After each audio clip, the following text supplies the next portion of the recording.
misafirlerimizin sabahki sunumlarında esas olarak onların önermelerini gayet hipotezlerini anlamaya çalıştık birlikte. Esas olarak içerisinde yapı mühendisliği açısından kritik olan bazı büyüklüklerin göreli kat ötelenmesinin, titreşim periyodunun ve spektral hız büyüklüğünün bulunduğu bir bağıntıdan hareketle yapının sağlaması gereken periyot büyüklüğünün tahminine dayalı olduğunu anladığımız bir yolu izliyorlar. Dolayısıyla deneme yanılmayla büyük olasılıkla o süreç öncesinde o periyot büyüklüğüne sahip olacak olan yapıyı tasarlıyorlar. Ardından bununla ilgili olarak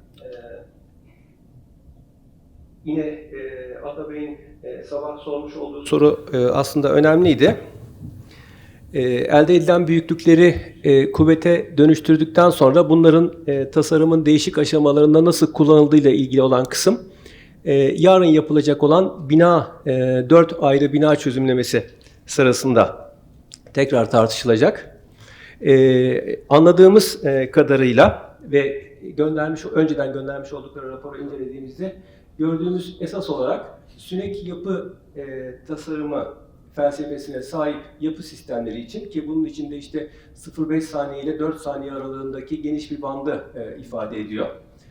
Bu band içerisine düşen yapı sistemlerinde spektral hızın tasarım bileşeni olarak kullanılmasının daha gerçekçi ve daha ekonomik çözümler ürettiği ile ilgili deneysel sonuçlar var ellerinde. Onu raporda da irdelemiş durumdalar ve bizim seçmiş olduğumuz 2 yerinde dökme, 2 de prefabrik yapı özelinde bunları birbiriyle karşılaştırarak elde edilen sonuçların birbirinden ne kadar fark ettiğini anlamaya çalışacağız yarınki çalışmalarımız sırasında.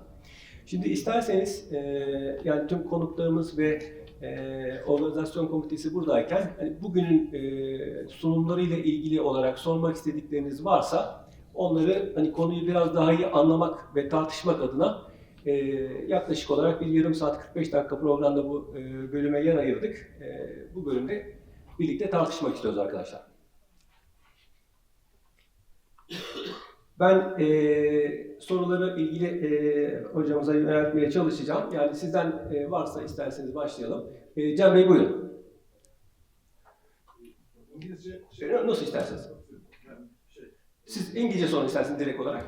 Just to maybe comment on the last presentation because it really summarizes our situation in Turkey because it's completely in a contrast what Dr. Engelberg presented in the morning because he was talking about fully object-based design and maybe not focusing on force-based design, and what we really do in Turkey is completely force-based design with a very prescriptive code that has a menu of connections. So we have maybe 4, 5, 6 types of connections that we can use, and maybe we can design other connections, but we are really limited by the code at the end of the day. So maybe this is our dilemma because, like you said, we want to use Precast more widely, but like you've seen, even the type of connections really refer to type of buildings. So the pin connections refer to industrial buildings because Atta mentioned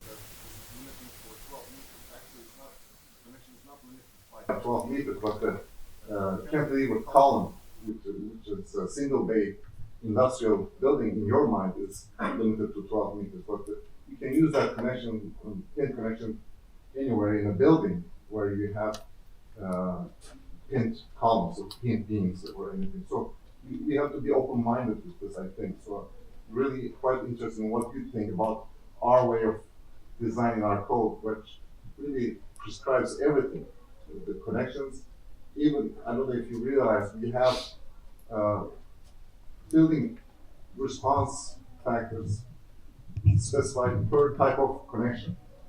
So each type of connection gets a different R factor, different D factor, different building height limitations.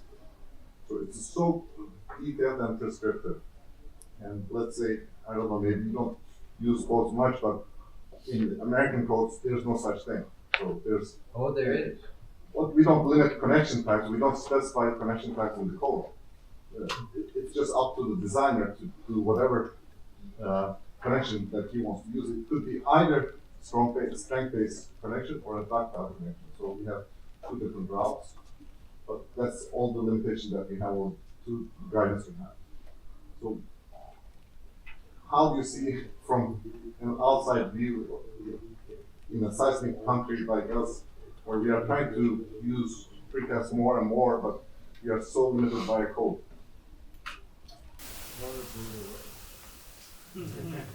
Not possible, it's a law. It's law. Yeah. We don't pay attention to law in the United States anymore. Do you have mechanisms for, in the US, there's alternate means and methods, right? So it involves performance-based design. It involves having a peer review committee of your project. It involves with the city or the jurisdiction defining what the objectives are for the design. Do you guys have such a mechanism? In the code, we have, in the first few lines in our section for precast design, we have a statement that says that you can do any type of connection as long as it is ductile enough, it is energy dissipating enough. So this is really the wordage. But actually, initially, we wanted to put ACI 374 as a reference that describes how you can test and pre-qualify connections. But that was taken out because we are not allowed to refer to a foreign guideline. So that was taken out, but verbiage that says sufficient ductility, sufficient energy dissipation. If you have a connection that you can prove these, you can use any type of connection, but it doesn't really say how to prove it and whom to prove it to. So the answer is no. Well, I guess that's why I'm here. Because once you accept the force base, you walk into that conundrum. You're in that problem. If you say strength makes no difference, and you prove it time and time again, then you don't have that problem. Because it doesn't rely on strength.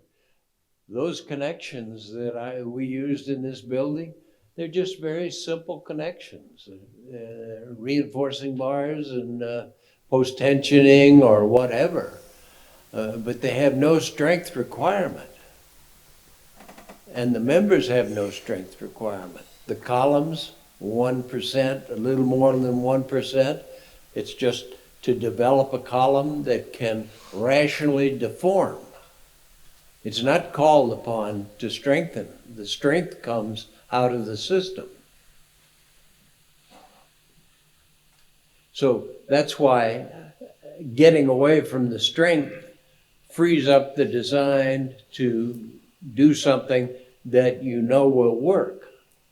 If you tell me that 16 number 11 bars in the top of a beam is any better than 8, I say prove it.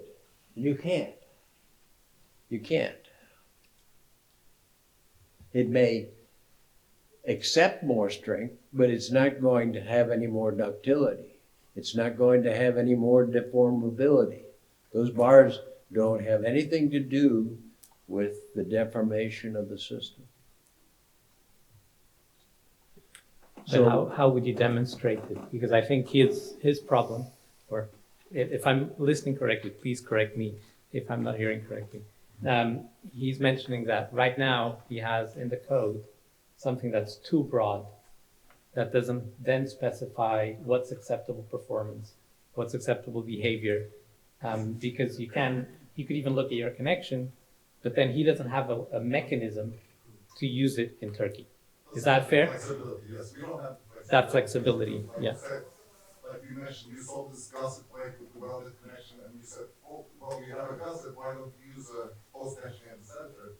And it's very new to us, and yes, we can. It makes sense, but then it's not in the code.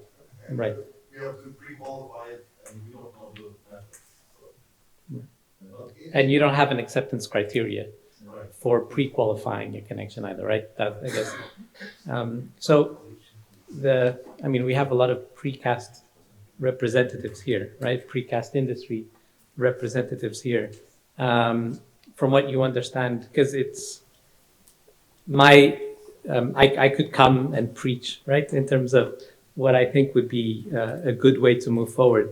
But you have a lot of the industry partners and various folks here. So what do you see, and maybe we can have your conversation, what do you see would be the steps needed in order, is it to have an acceptance criteria that would allow you to pre-qualify connections and define what acceptable ductility, acceptable energy dissipation is? And if that were a route, what could we do to help to promote that or have that move forward? Because I totally understand what you also mentioned in terms of not being able to have ACI 374 as a reference even. So maybe you need a committee to copy, paste, whatever is useful, right? And then you have a way forward. But I'm wondering, I'd love to hear from you, because I'm sure you all have been thinking a lot about it.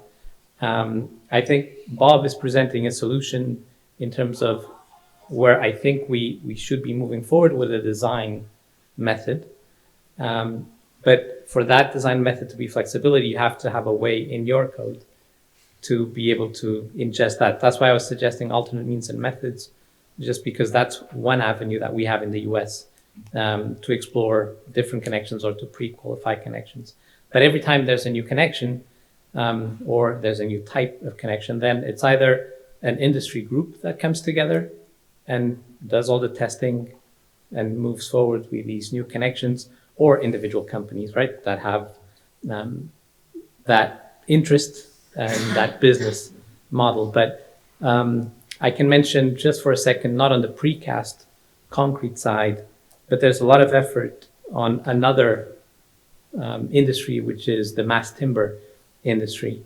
But there, a lot of the connections that are being developed are by industry groups that get together, have new designs, new connections, talk to the universities, have a testing program to develop and to do the analysis on all these connections, and that way move forward. But I'll shut up for now.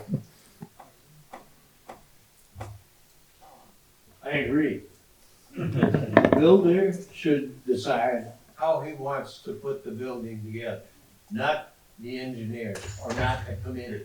Lastly, the condom. I used to ask my wife what to do. She always told me, so I had no problem. But I can see from your hair that you've lost a lot of hair too. You don't see any hair there. And my wife is an architect, so that's No wonder. But it first has to be buildable.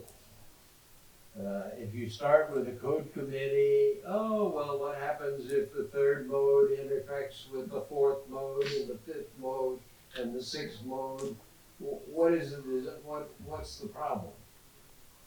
You take it, as I have done time and time and time again, to the test frame. And the first time I tested the ductile connector that you saw, the precast, I took it down to UCSD and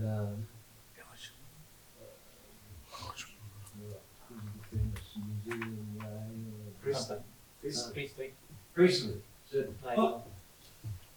never worked. So we put it on the machine and it got to 2.5%, and they pushed it to 3%, and I said, keep going. We set the limit at 3%, we thought it would fail at 2%. And in fact, it went to 6%. So the only way is you come up with an idea that's buildable, You take a look at the statics of the thing and the deformability, and then you test it. So it's up to the precaster to look at the connectors that you want, the way to put it together. The beauty of deformation and well, spectrum velocity being the forcing function is you take the strength requirement out of it. Now, if I told you that that 5-story building had beam reinforcing that was 1% and would go to 6% drift, would you believe me? No. You'd vote it down immediately in committee. So that guy is nuts. And he probably is. I am. I admit it. But that's the only way you get it done. I got tired of looking at reinforcing cages like the one I showed you. And I could show you pictures and pictures of pictures of 16, 20, 24, number 11 bars in a connection. Don't bother me with that stuff. That was a very good point, Can. Actually, that was one of the reasons I mentioned at the end of my speech, the very prescriptive descriptions of global building limits. One thing, I studied Professor Engelkirk's textbook rather thoroughly lately.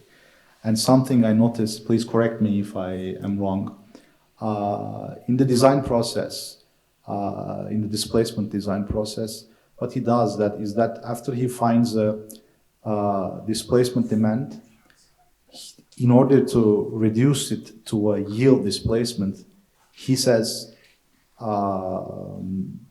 what do you need to do this? You need a ductility factor. Choose that ductility factor yourself, because there's experiments that are done about structural systems. Do not be limited by the codes. Codes should not limit the engineer. The engineer should choose the ductility factor as long as it stays within rational limits. And that also goes for the overstrength factor. So am I correct to... The only thing that is wrong about what you say is you don't need to put strength in there. Strength won't impact it. If you want to try something, take and do a subassembly test and put in level A strength and level B strength. And if you prove that level B strength improves what level A is, they consider it. If they're both the same, why put in level B? And you see in these buildings that I've designed here, even the 40-story building, there was no change in the strength design between the beam and the column from level 1 to level 40. No change.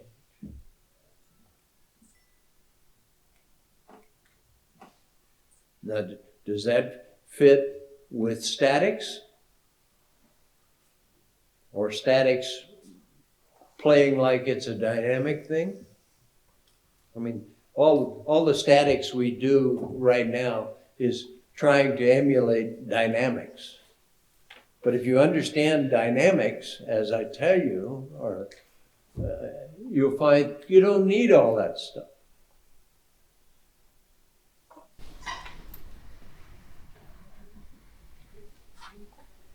And I guess that's why my clients kept coming back to me and back to me and back to me and back to me. They had the confidence that a less expensive building was actually better.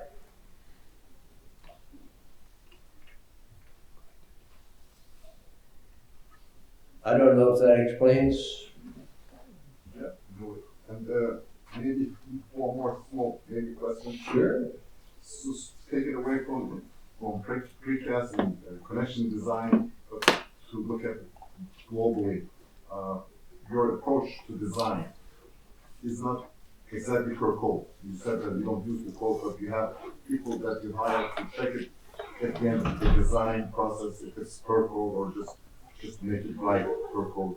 Because at least at the end of the day, you have some officials, building officials that have to give you a permit or something. So how does it really work in practice? It's a detail, but how do you make it work?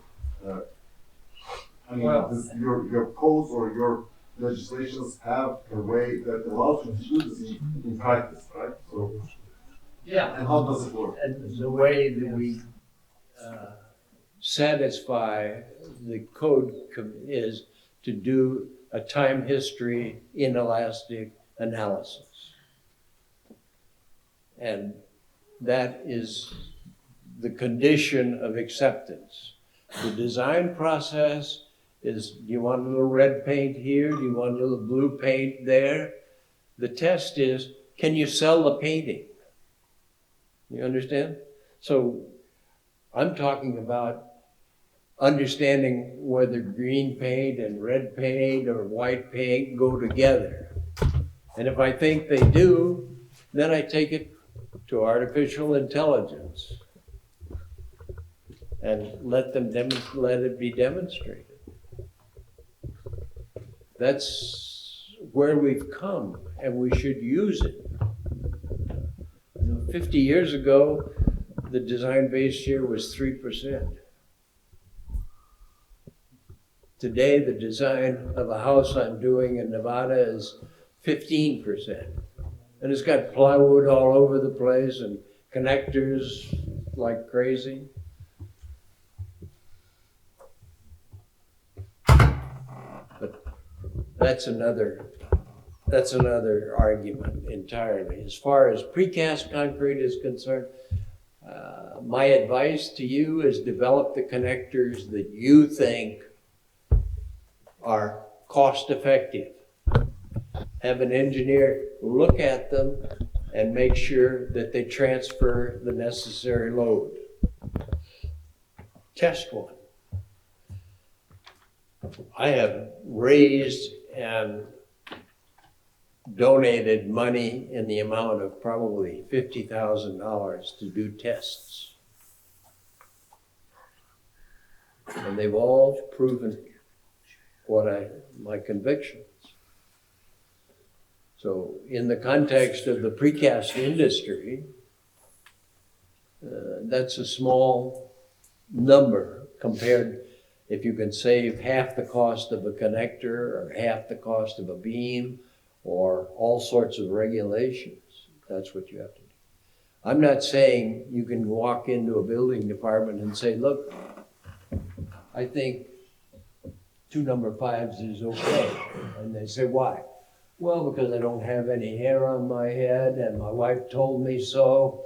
That doesn't work. But if you come in with a test that shows it does what you say it is, they have no way to object.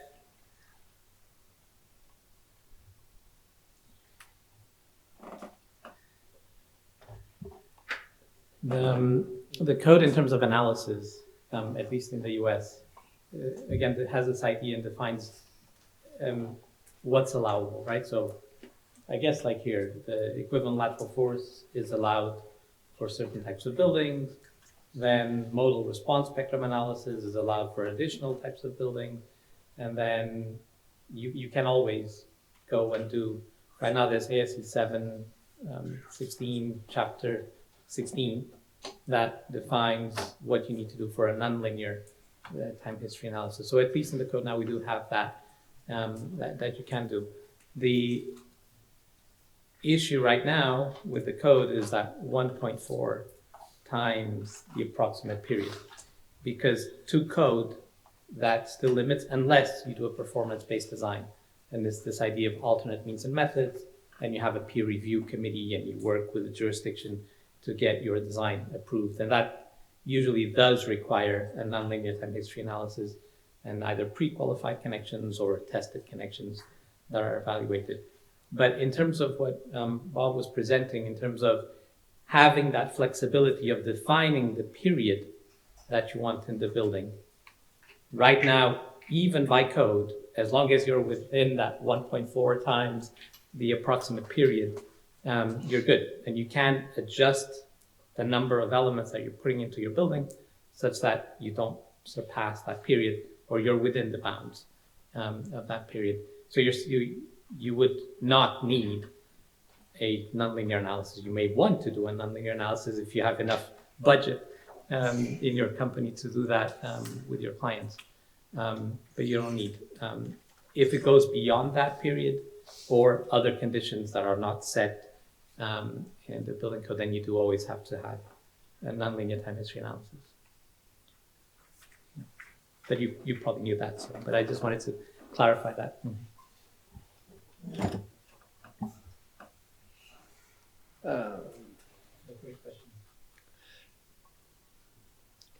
Like I say, I've been in this business a long time.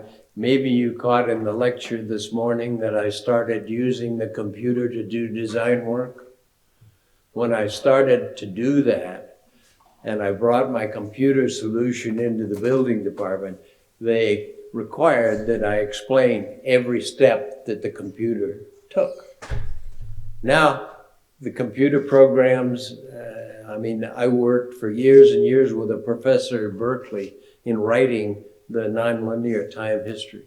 And he had problems along the way. We solved the problems in the computer thing. So it's been something that has really had 40 years of work, a collaboration between somebody who had the patience to work with a computer and somebody with the foresight to be crazy.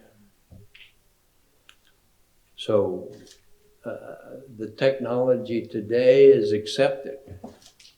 The programs are accepted everywhere. If you say you use such and such a program, people have confidence in it.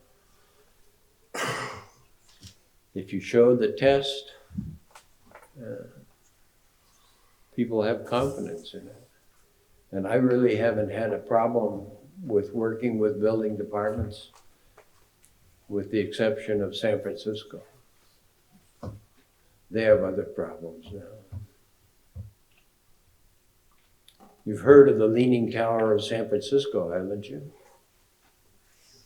Huh? No? Jack Merlin, Professor Merlin. I'm sorry? Was that the building where Professor Hurley or Jack Merlin was an advisor? Was that the building? Yeah. Yeah, my friend. The guy that said everything I did was wrong. You haven't heard that story? We have the Leaning Tower of San Francisco. One day you'll come to San Francisco to see the Leaning Tower. It leans about 2%. What is 2% on a 60-story building? That's halfway out in the middle of the street. I did a lot of work in San Francisco because they have problems with all sorts of soil problems. But the situation was the engineer put a 60-story building. One side of the building was on a ledge 200 feet down, the other side 450 feet down. Do you think they were the same thing? The same guys told me when I did my building that I had to crown my slab on the ground, on the foundation, by 1%. So it was 12 inches that I had to raise the middle of the building. And I said, no, you're crazy. I have post-tensioned the slab to distribute the load all the way across. I don't have to do that. So after argument, we finally agreed that halfway between 12 and 0 was 6. Scientifically, that was the selected number. They still can't play marbles in their building because it slopes 6 inches from the hall to the outside. So if you're on roller skates, you may go flying out of the window.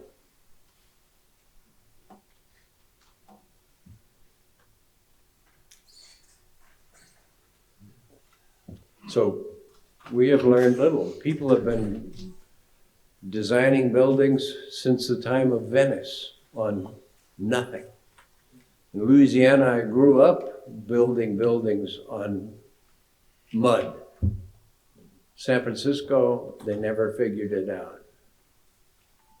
The worst part of it is the client who has the leaning tower now, he used me in Los Angeles and was very happy, but he thought he should use a San Francisco engineer because they knew the environment. But he came from New York, and we know people from New York have troubles. At any rate, they're trying to straighten it right now. Did you know that? How? Well, you've heard the story about Pisa, haven't you? And the Leaning Tower of Pisa, and how they've been trying to stop the tower from leaning? But every time you try something, it leans again. No, it comes back straight. Now they're figuring out how to stop it from straightening up. You understand? So life is fun. Enjoy it. Once you've lost your hair, what else do you have? I think you've organized a very enthusiastic group, more enthusiastic about structures than I've seen in a long time. Congratulations.